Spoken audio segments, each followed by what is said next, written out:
everybody. I'm John. I'm an alcoholic. I'm grateful to be here, and I'm glad all y'all are.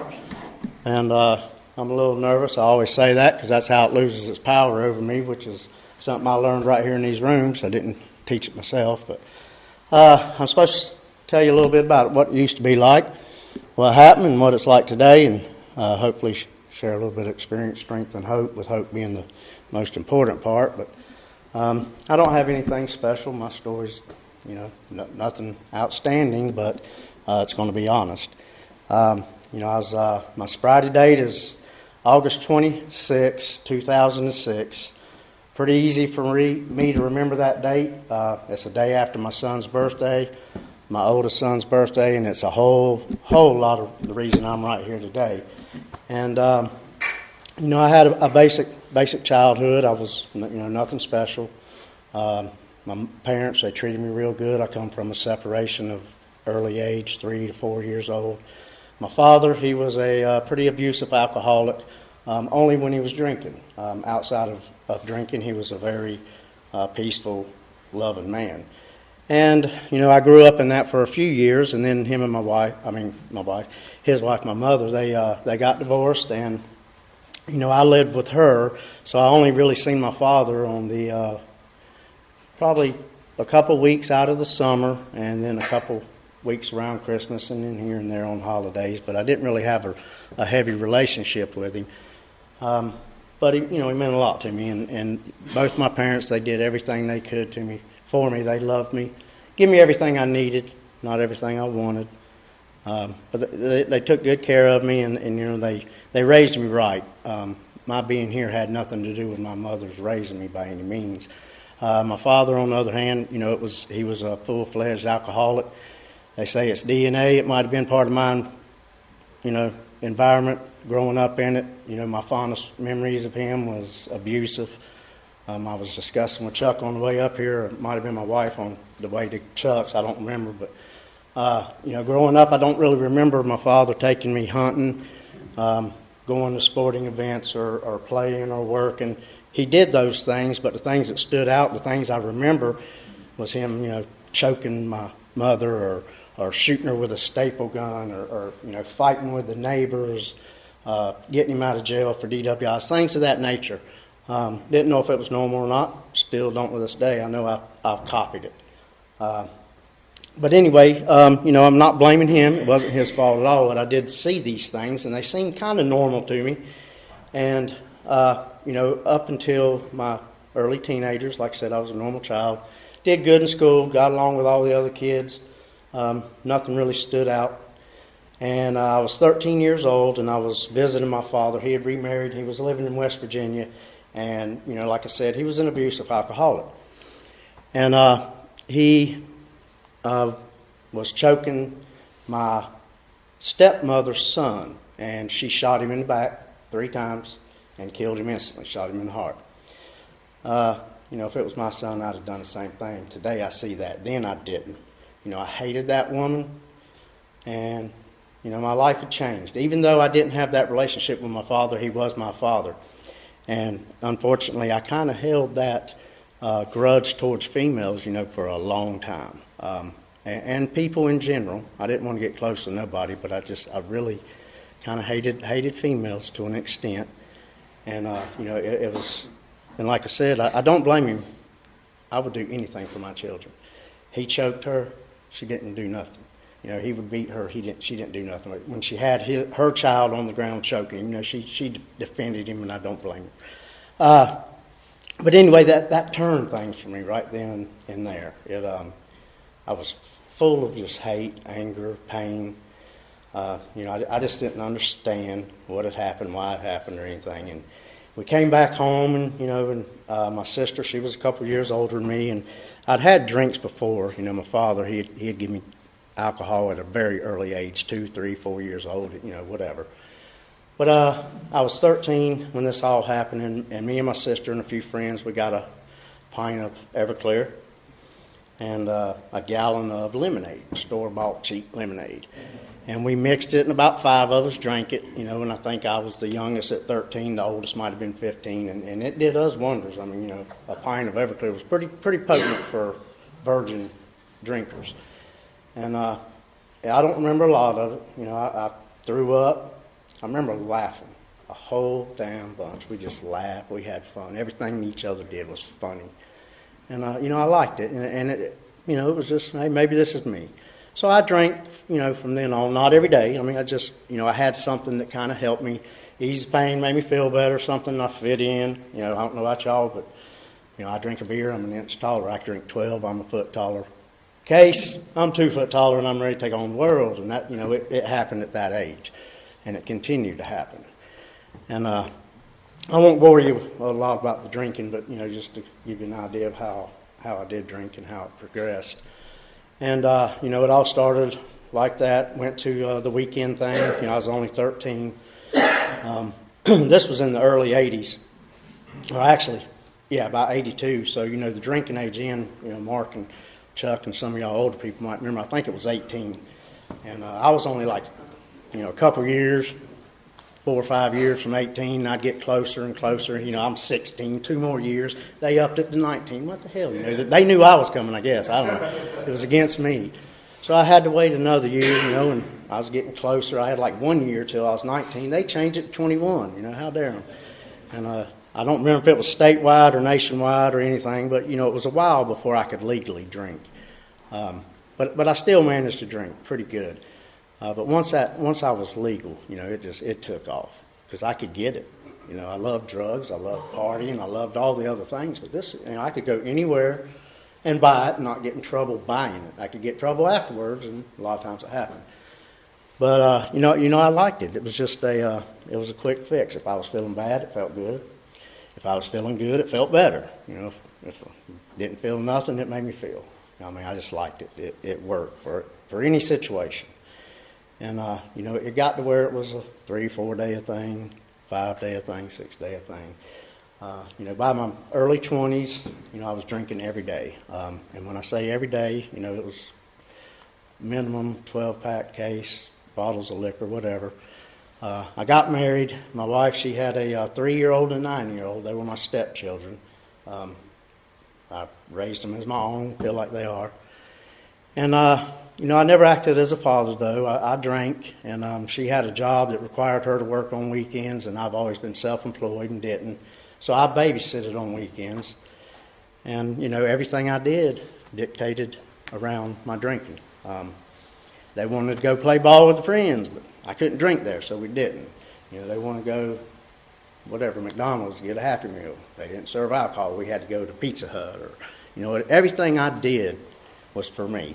I was selfish, self-centered, self-involved. I didn't put anybody's feelings above my own, and that was just the fact. That's the way it was. And so I raised these two boys like that, and raised them as my own, as an alcoholic father. Never went to their sporting events, because I'd get drunk and try to fight the other kids. They'd push my son, and I'm out there trying to fight his 12-year-old. Or get mad at the parents, wanting to cuss them out, just acting stupid and embarrassing them. They didn't want me to be there. Kids didn't want to walk around and say, this is the man. You've read in the book where it says the man that married my father. That's what I was. I wasn't their dad. The man that married my mother. The book has that phrase in there, and that's what they considered me. And I was an embarrassment to them, to my wife. I just dictated my whole world around alcohol, and it didn't slow down. It just kept getting worse. I would lie, I would cheat, I would steal, I would try to hide it. Never really saw the damage I would do. Or, I say this every time, I didn't go to jail every time I drank, but every time I went to jail, I've been drinking. And that was quite a few times. I got arrested on a lot of things. And I'm a little guy, but when I'm 2 foot taller after a case of beer, I do a lot of stupid stuff. I have several assault charges, and not female, male. And always bigger guys, because a guy my size whipped my butt. It wasn't too, that's pretty damn embarrassing. But a big guy whipped my ass, it ain't so bad. Look at me, I'm little. It's supposed to happen. So that tend to be my nature to want to, go after bigger guys or more than one, or whatever the case may be. But and that's just the way I drank, and it never got lighter. It always got worse. And I remember in 96, I had several cases of sobriety. I get drunk and do something stupid and, quit for a week or two or a month, just till everybody around me, they felt better and, the pain and the memories had kind of got put on the back burner and I could get away with it and go back to my normal habits. And in '96, I tried to quit. I kind of wanted to, I guess you'd say. I wanted to quit. And I almost had a year out of it. And at the end of that year, when I got sober, my wife was proud of me, so she let me buy a bass boat or a fishing boat, and I went fishing that year with Mark's family. His brother actually ran the fishing club, and I won Angler of the Year that year, and I celebrated. Why not? That was an accomplishment. I made it a year without drinking. I proved I could do it. Struggled. I wasn't happy. I was miserable. It wasn't an easy year, but I did it. So I drank. I had a 6-pack. That's all I bought. I ain't gonna go further. Can't drink more than I got. Well, that worked that night. I had that 6-pack. Next night I had another one. Next night, y'all know the story, right? I don't need to keep going. So, there I was, and I had a blackout, and it lasted till 2006, so 10 years. And I think I got sober one time through there. I went to the doctor and on occasion, and I had alcohol poisoning. It was I think it was New Year's, and I had stage 1 cirrhosis of the liver. They did a liver panel and all, and he told me I needed to quit drinking. Me and my wife were in there, and he was counseling us, and I heard, that's what he said, but I heard you need to cut back on your drinking. So I got home, I was like, well, I'm going to throw all my liquor away, but the beer's okay. So I ran a course of beer only, and my liver got better, or it didn't get better, but it didn't bother me. I wasn't getting sick. The alcohol poisoning was gone, and everything was good. I could finish out this strip without using the liquor. I just had to get on beer, and so I tried that for a while, and anyway, it was just a basic drinking career, nothing special. I'd get drunk, do stupid stuff. I'd end up in handcuffs or family hating me, just whatever. And, that's what it was like. And then what happened? It was my son's birthday. That was August 25th. He's my oldest son or stepson, whatever you want to call him. He was turning 25. His birthday was the 25th, and man, we had a blowout. He's old enough to drink, his friend's old enough to drink, and I was old enough to drink. And, we just had a blowout. And about 2, 3 o'clock in the morning, I don't know, this is going off what they tell me because I don't remember none of it, but I just went to cutting a fool and tried to kill my son, my youngest, who was like 18. And, I was choking him out because I've seen this before, and I don't remember it, and I don't know why I do it, and I don't want to do it. God forbid I would. But I'm trying to choke him, and he's turning blue like almost to death. And his best friend knocks me off of him, and, Chuck mentions the black eyes and stuff, and they rough me up a little bit to get away. And they all, take off, and I end up at the hospital, and I don't really remember anything still to this day. All the details. I do know what happened.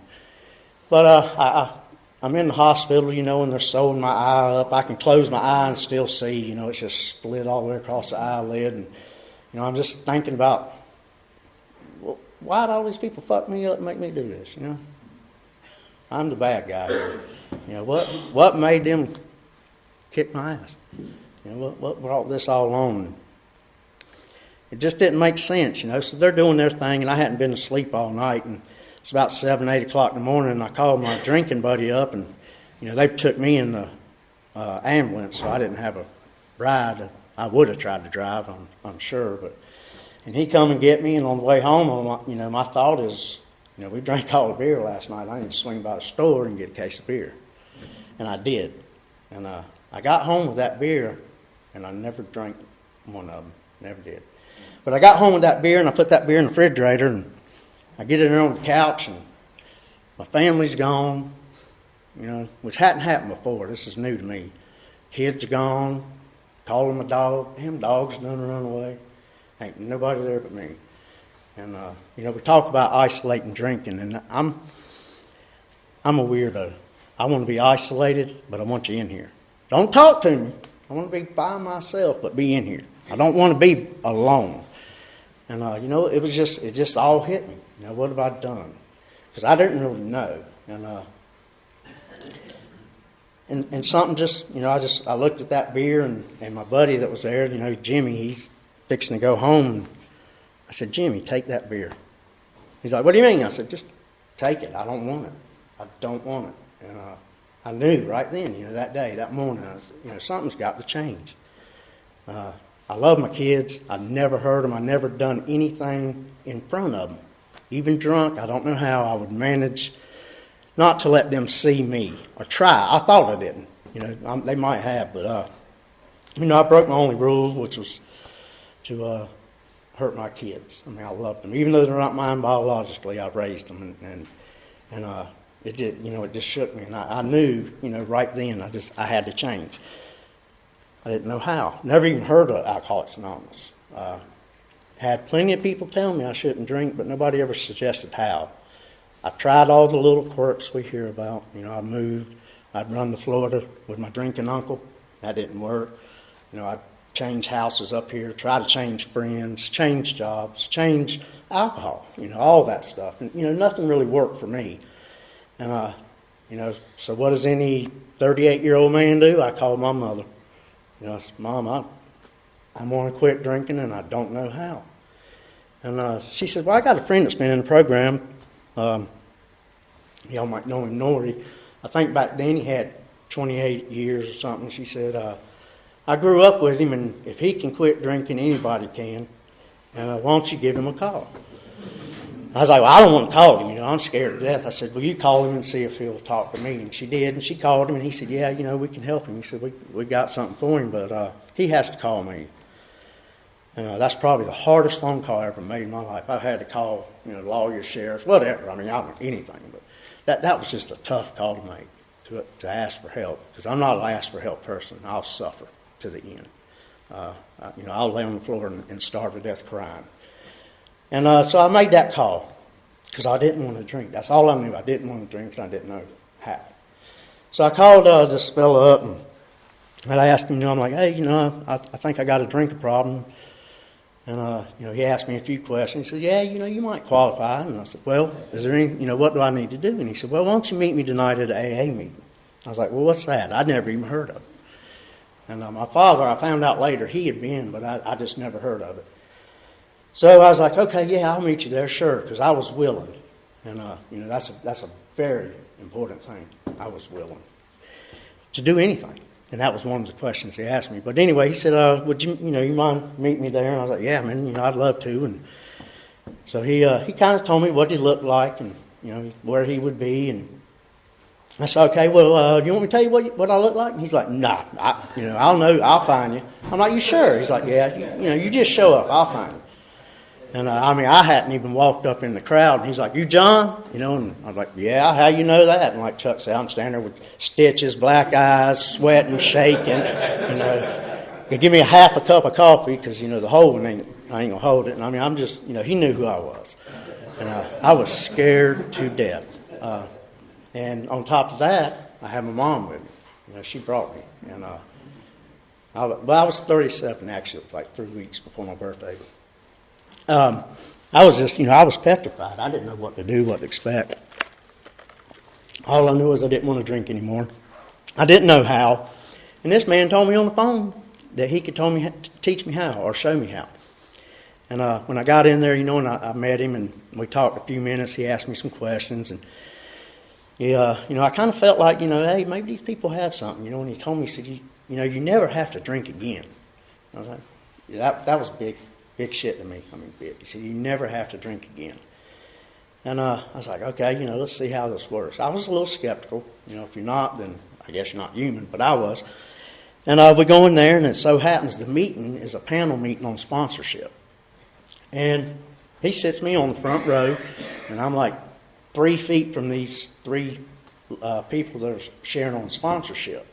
And I am focused. I'm ready to learn. I'm willing. I'm listening to every word they say, whether it matters or not. Don't remember it, but I'm listening to everything. When I left out of there, I mean, it wasn't 5 minutes. I had a sponsor. I had a book. I was looking for a home group. I was wanting to do everything they were talking about because it got them sobriety. And that's what I wanted. That's what I was there for. I wasn't there to get the law off my back. I wasn't there to get the wife off my back. I was there to get sober. And, so I did all these things. I asked that man to be my sponsor that night. And, he didn't stay my sponsor in all honesty, but a week. I fired him, I guess you'd say. And I tell you that because it's important to know that, if you don't work with your sponsor, you can get another one. Because I had 4 within my first month. And, it was great because I didn't know. I was doing what I was told. And I got a sponsor, didn't work out. I got a temporary sponsor who helped me get another sponsor who sponsored me for the next 4 years. And it was, it was great. But point being, I did everything they said to do that night because, that's what you do to get sober. That's what I wanted to do. I wanted to get sober that night. I didn't want to wait. I didn't want a year. I didn't want to go to treatment. I didn't want to work all this. I wanted that night. Tell me, read how it works. I'm going to get sober tonight. That's how bad I wanted it. So I did all this stuff, and I asked him to be my sponsor. And he tells me, he's like, well, we'll get together in the morning and meet. How about that? And I said, well, okay, that'll work. He said, what time you get up? I said, I'm an alcoholic. I don't tell him that, but, I drink and I don't really get up. I kind of come to, usually around 9, somewhere in that range. He said, 9? He said, well, okay, meet me here about 5:30. I was like, in the morning? He's like, yeah, we're going to go up to Mac's breakfast and eat breakfast and talk. I'm like, man, I ain't never gotten 5:30 in my life, but okay, because I want to stay sober. So I get up and I go and I meet this man for coffee. And we don't even really talk AA. We just get to know each other, and he talks to me for an hour. And we eat breakfast and, we're doing all this stuff, and he tells me all about himself, and then he asked me a little bit about myself, and, he said, well, what brought you to AA? And I said, my mom, told me about you. I said, and that's what I'm here for. He said, well, what do you expect out of AA? I want my life back. He said, everything you just told me, well, you want that shit back. He said, we're going to do something better. He said, AA will give you a new life, a better life, one like you've never had before. Hey, I'm in, y'all, I'm in. So, I was like, all right, let's do this. Let's do this journey. And he starts telling me all these things and, telling me all these sayings and all this stuff I need to do. And so I start jumping on it. First thing, it was 90 meetings, 90 days, teach me how to pray. I grew up in a religious home, but I didn't know how to pray. And today, don't get me wrong, I'm not religious, but I am spiritual. And, if you're curious to what that means to me, spirituality is God-given, religion is man-made. And that's how I look at it. I have a God of my understanding. I love God. I do everything I can for Him. But I'm not in church every Sunday beating the Bible. And that's what it means to me. And I try to stay on contact with my God every day. So, he starts telling me to do these things and how to pray to this God. Not the way I used to pray. I'd always foxhole prayers, whatever we call 911 prayers. Get this off my back, get me out of court, get this money, get this fine dropped, that stuff. I didn't know how to pray for help my young man here. He's struggling. Help him. Or, help me help this man. Or I didn't know how to do these things. Never was taught, didn't even know what it was. When he tells me teaches me how to do these things, or tells me, between him and the next couple, I get different sponsors, but AA in general, I come in here and they teach me how to do these things, and I don't know how to pray every morning. And my third sponsor, Tony, I'm going to talk about him a lot, but I kept struggling. He's like, every day he wanted me to talk to him. He said, did you pray this morning? I'm like, no, I forgot, but I'll do it right now, and I would.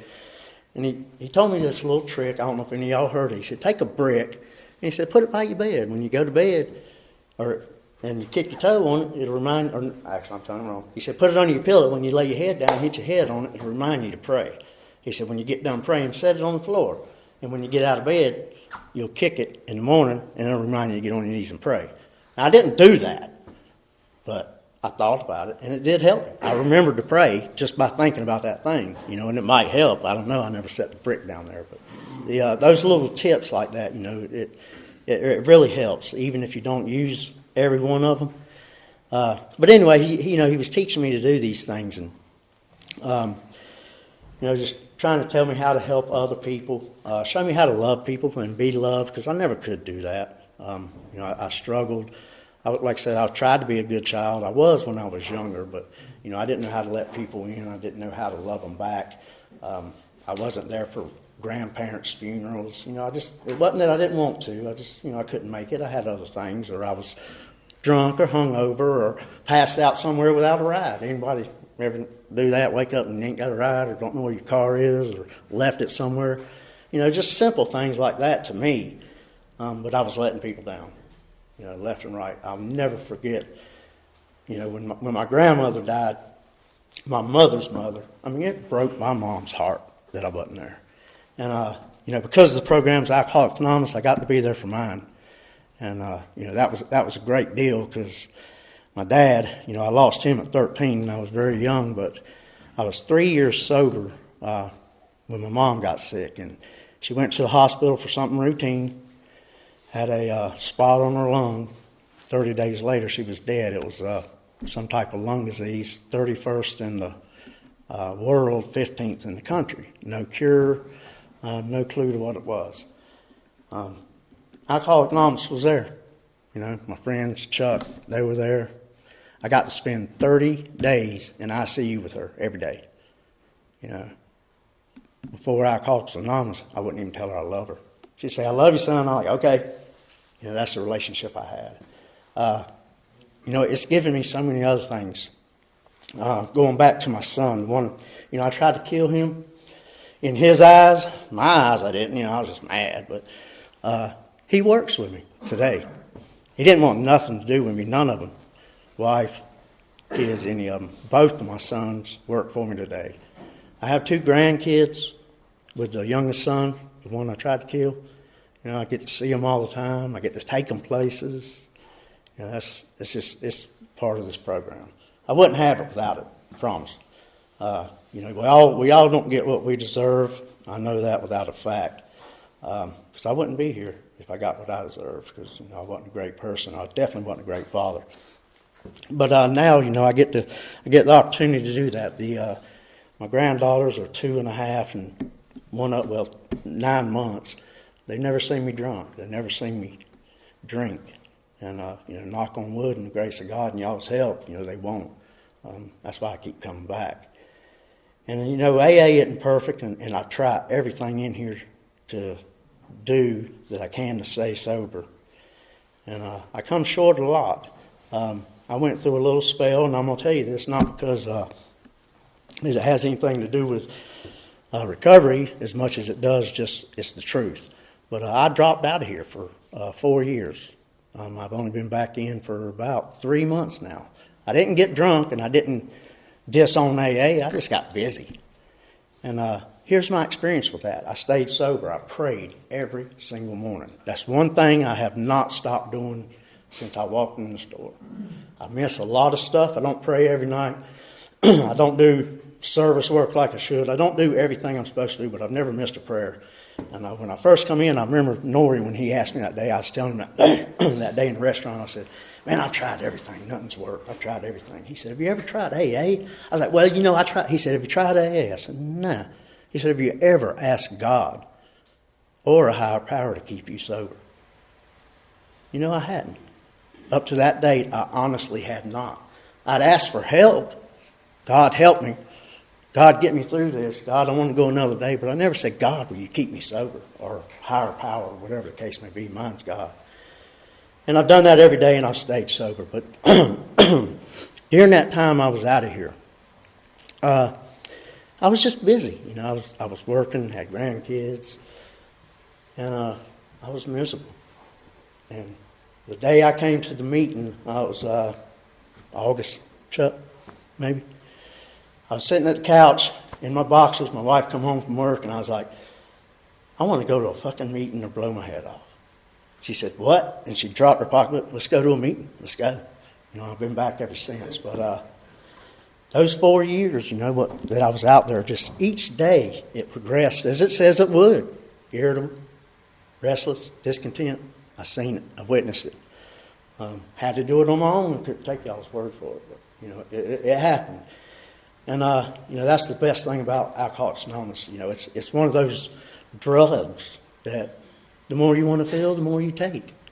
And that's how I treat it. When I'm feeling really bad, I'm in here.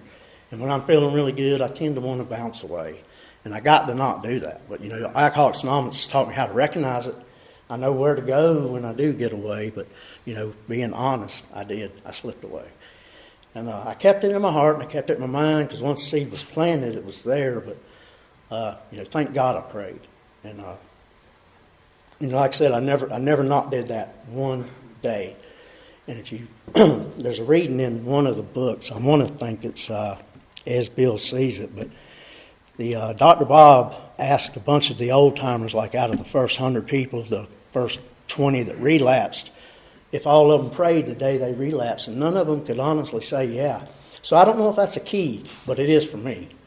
It is for me. I stayed sober on that, but I didn't stay happy. So that's why I'm back in here, because, when I do service work, when I share, thank you for asking, when I show up, when I listen, when I take the cotton out of my mouth, stick it in my ears, backwards, doing that a bunch, take it out of my ears, stick it in my mouth, I get better. I have a better day. When I get up in the morning and, if I have a bad day, I can pray, and it tends to get better. And, the days I pray every morning, but, say an hour later, man, I can go bat crazy.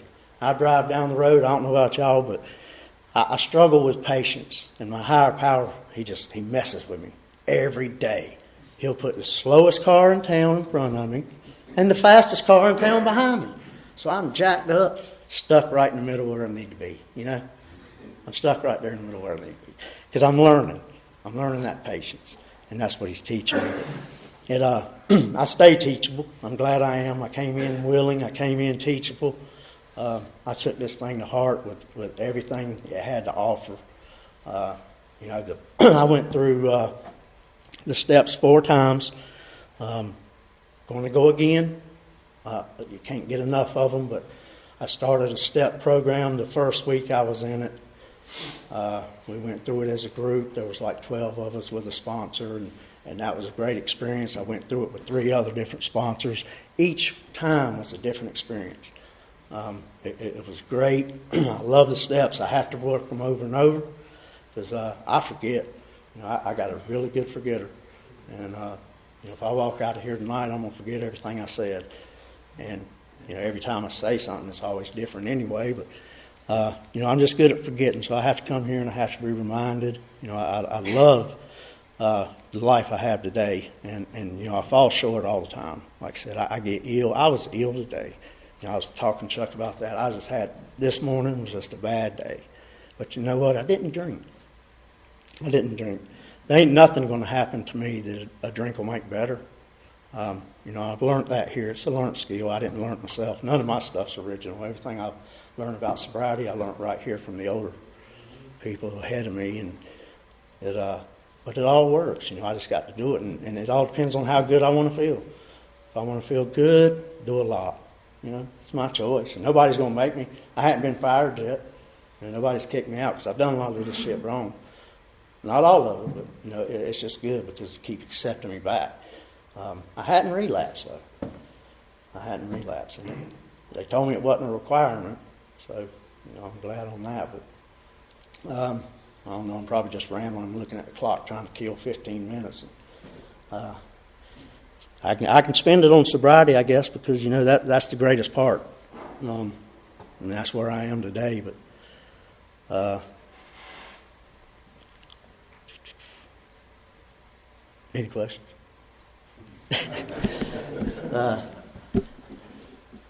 I'm lost. Yes. Did you experience withdrawals whenever you gave your friend a case of beer?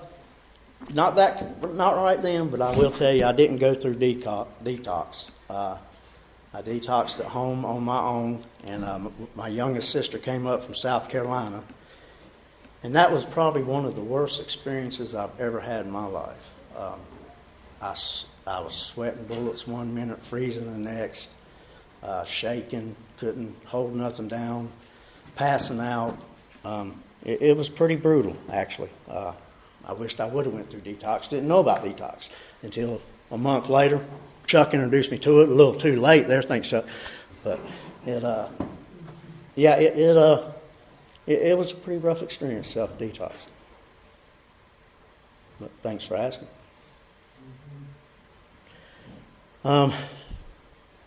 Think if I can think of anything else. My grandkids is the greatest thing in the world to me right now, and my kids. And if you don't think miracles can happen, they can. Because what I did to my son, his wife actually was there too, the mother of the children, and for them to let me back in their life, to let me in their children's life, to trust me to take them. I mean, that's a big deal to me. It really is, because people didn't they didn't really trust me back in the day. That's a real big deal. But I'm running out of things to say. Sobriety is great. I love my friends. Chuck, he's been there for me so many times in this program. Mark, I've known Mark since 1982. Taught me how to drink, taught me how to beer bong. Thank you, Mark.